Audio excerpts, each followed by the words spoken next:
Studies show that 73% of people can identify someone annoying within the first 30 seconds of meeting them. Even more shocking, most annoying people have no clue they're doing it. They think they're being helpful, funny, or engaging. If you've ever wondered why friendships fade or why people seem distant, the answer might be simpler than you think. The behaviors that make you annoying aren't what you'd expect, and the fix is easier than you imagine. The biggest mistake people make is thinking annoying behavior comes from being mean or rude. It doesn't. Most annoying people are actually trying to be nice. They're the ones who over-explain simple concepts because they want to be helpful. They interrupt conversations to add their own stories because they think it shows they relate. They give unsolicited advice because they genuinely want to help.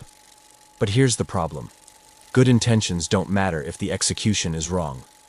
Your brain processes social cues in milliseconds. When someone talks too much, stands too close, or shares too many personal details too quickly, your nervous system flags them as overwhelming. This triggers an automatic response to create distance. The first annoying behavior that pushes people away is conversation hijacking. This happens when you redirect every topic back to yourself. Someone mentions their vacation, and you immediately launch into your travel story. They share a work problem, and you top it with your own drama. You think you're bonding, but you're actually stealing their moment. The second behavior that makes people avoid you is emotional dumping. This is when you treat casual conversations like therapy sessions. You share deep personal problems with people you barely know. You complain about your job, your relationships, or your family to anyone who will listen. You mistake being vulnerable with being overwhelming. People have emotional bandwidth limits. When you dump your problems on someone without reading the room, you drain their energy. They start associating you with negative feelings. Soon, they'll make excuses to avoid you entirely. The third annoying trait is being a constant advice giver. You see someone struggling and immediately jump in with solutions. You think you're being helpful, but you're actually being presumptuous.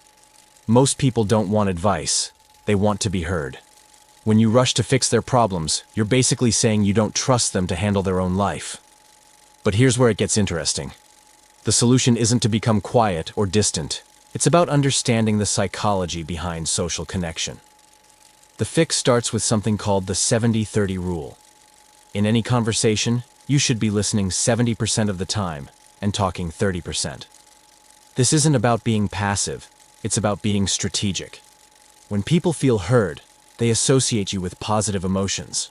They start seeking you out instead of avoiding you. Here's how to apply this immediately.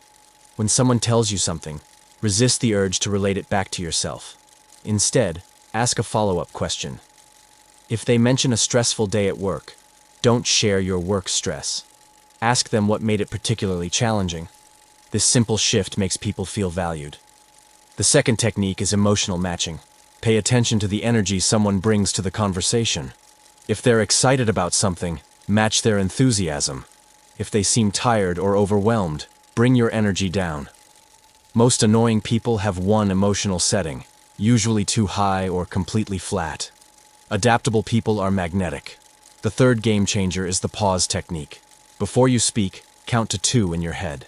This prevents interrupting and gives you time to consider if what you're about to say adds value or just fills silence. Comfortable silence is actually a sign of social confidence. But there's one more thing that separates truly magnetic people from everyone else. It's not about what you say or how you listen. It's about a psychological trigger that most people completely miss. This trigger is so powerful that once you understand it, people will actually seek out your company.